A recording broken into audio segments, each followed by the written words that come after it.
Assalamu alaikum wa rahmatullahi wa barakatuh.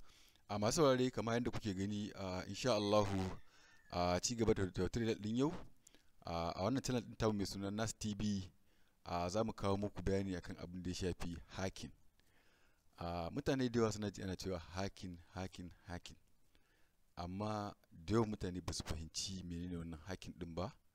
So insha Allahu a wannan channel din mai suna NASS TV zan bude playlist mai suna hacking insha Allah da abin da ya shafi hacking gaba ɗayansa da menene ma hacking ya ake yin sa suwaye hackers menene hacking yake yi insha Allah za a bayani a cikin wannan channel din ɗaya bayan ɗaya amma kada ka manta idan wannan shine farkon shigowa ka channel din nan ka daure ka dan kalli kasan bidiyon nan za ga wani jan rubutu an rubuta subscribe a danna wannan subscribe din domin yin hakan shi zai bawa YouTube dama su fuskanci cewa wannan channel din abin da ake dora yana da muhimmanci a gurin mutane domin suna subscribing kuma wannan shi zai ba mu karfin gwiwa da jajircewa don ci gaba da kawo muku abubuwan da suka shafi irin wannan insha Allah. To abin da ake nufi da hacking shine ba wani abu ne hacking ba illa yin kutse ta hanyar da bata dace ba ko kuma shiga cikin wani abu ba tare da izini ba. Wannan shine abin da ake nufi da hacking. A takaice kuma shi hacking abu ne wanda yake kwanci hackers sun rabu kashi-kashi, wato kamar irin su black hat hackers, irin su white hat hackers wanda aka fi sani da ethical hackers waɗanda suke su ne hackers na kwarai waɗanda suke aiki domin kare kamfanonuwa da ma'aikatan gwamnati kuma suna yin aikin su ne bisa doka da ka'ida. Amma sauran suna yi ne bisa saɓanin doka wanda ke da zamu bayani akan waɗannan. To kai idan ka koyi wannan abin kada ka ce zaka je ka gwada abu illegal. Wannan muna yin sa ne kawai for educational purpose domin dalili na ilmantarwa. So hacking course ne wanda ke mai zaman kansa kuma wanda ke bulky course ne, yana da faɗin gaske. Yana buƙatar ilimuka da yawa domin duk inda ka ji cewa na haka ne he is intelligent gaskiya, domin hackers suna da dabaru da kuma hanyoyi da yawa da suke bi suke yin hacking. So indai ana biye da wannan channel din insha Allah duk zamu bayani akan wannan hanyoyin da ake yin hacking domin mutum ya san yadda zai kare kansa da account ɗinsa da kuma sauran abubuwa. To mutane suna ta ji ana cewa hacking ko hackers, in an ce hackers wasu za su ɗauka kawai mutum ɓata gari ne. A'a, hackers sun kasu kashi-kashi wanda yake mafi shahara an fi sanin irin su white hat hackers da black hat hackers da irin su red hat hackers. Amma hackers sun wuce haka, akwai irin su blue hat hackers, irin su grey hat hackers da dai sauransu. To insha Allah indai ana biye da channel din za mu bayani akan su ɗaya bayan ɗaya kafin mu zo mu fara nuna abubuwan da suke yi a aikace. Yanzu alal misali dangane da su waɗannan type na hackers din za ku ga a misalci kaman zan ɗan nuna wani image nasu na irin ɗan rabe-rabensu. To inda ana biye da wannan channel ɗin insha Allah zan kawo duk bayanai a kansu da kuma wani ayyuka suke yi, domin an kasa hackers ne kashi-kashi based on ayyukan da suke yi. To insha Allah duk za mu yi bayani akan irin kala hackers da kuma aikace-aikacen da hackers suke yi har aka samu su wannan suna yake bin su.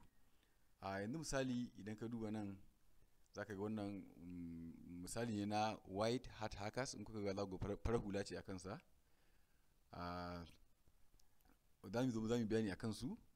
Idan kuka ga wannan misali ne na black hat hackers wanda yake baka hula ne a kansa, shi ma bayaninsa zai biyo baya. Idan kuka ga wannan misali ne na red hat hackers, shi ma bayaninsa zai biyo baya. Idan kuka kalli wannan misali ne na blue hat hackers, shi ma haka in kuka kalli wannan da dai sauransu insha Allah duk bayanansu yana nan zai biyo baya idan ana biye da wannan channel din mai suna NASS TV. Insha Allah dukkanin bayanan waɗannan zai biyo baya ɗaya bayan ɗaya cikin jerin list ɗin bidiyoyinmu da za mu ci gaba da kawo a wannan channel din. Insha Allah za mu ci gaba da kawo su ɗaya bayan ɗaya. So kada a manta idan mutum yana so ya tambaya zai rubuta mana comment a ƙasan wannan bidiyo din na abin da yake so a masa bayani akai, to insha Allah za mu bayani akan su da abin da mutum yake da bukata. Idan kuma karin bayani ne ma za a iya samu a cikin number mu na WhatsApp wanda yake a cikin wani lokacin muna sa a cikin description, wani lokacin kuma a bangaren about in kana kallon saman bidiyo din.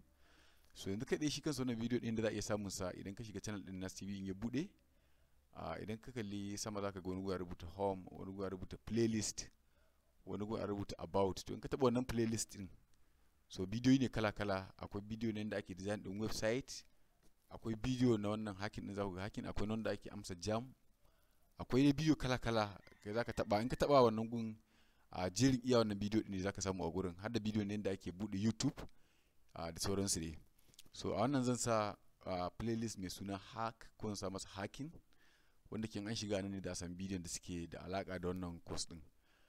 Kuma insha Allah za mu ci gaba da yin sa ne har zuwa iya kurewa, tunda course ne mai yawan gaske, kuma kullun haka su ƙara bulla suke da sababbin dabaru da kuma sauran abubuwa. To za mu nuna yadda ake yin abubuwan ɗaya bayan ɗaya insha Allah inda ana bi da wannan channel din.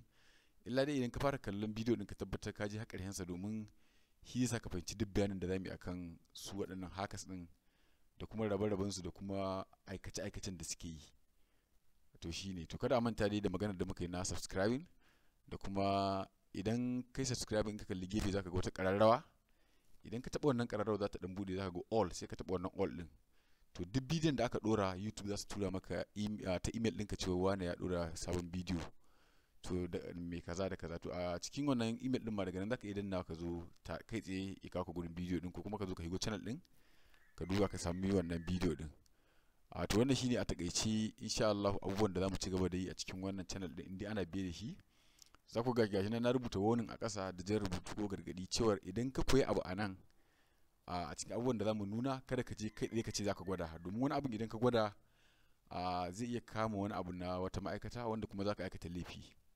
So duk abin da muka nuna a cikin channel din zamu nuna shi ne for educational purpose, akan dalilai na ilimantarwa, domin a san yadda duniya take tafiya ciki, a san menene ma hacking, ko menene suwaye hackers da ake magana, sannan ya suka rabu kuma ya suke aikace-aikacen su, kuma ta ya suke samun access da wayoyin mutane ko kuma banking account bank na mutane da kuma sauran abubuwa dai na data da suke ɗiba. Sannan suwaye suke protected din, suke kare su daga aikata wannan abubuwan. Sannan wani hanya zaka bi ka kare kanka daga fadawa cikin hadarin waɗannan black hat hackers ko red hat hackers da sauransu.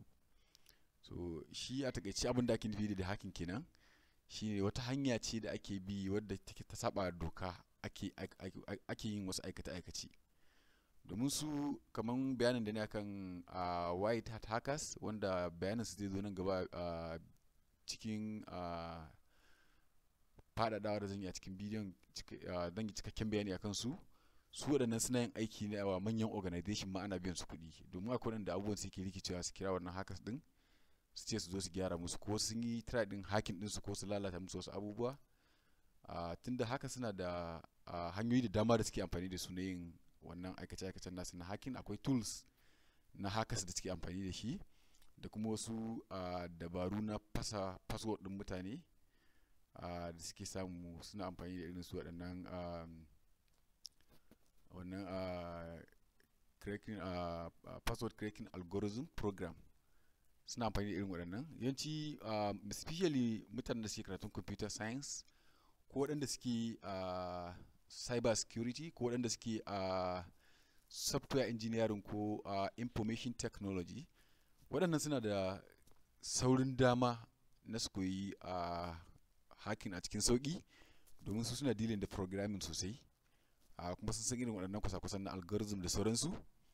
To ko da wanda ma ba computer scientist bane, ko ba ɗaya daga cikin waɗancan, in dai ya mai da hankali zai iya koya din, zai iya koya. Illa dai course din yana da bulky course ne, kuma yana da matakai da dama da ya kamata mutum ya bi ya koyi su idan yana so ya koya din. So idan ana biye da wannan channel din, insha Allah za mu nuna hanyoyin da mutum zai bi koya, da irin littattafan da mutum zai nema ya je koyi wannan abubuwan, da kuma videos da mutum zai hada ya je koya. Kuma za mu nuna hanya da take ingantacciya da hanya da ba ingantacciya ba, da hanyar da zaka kare kanka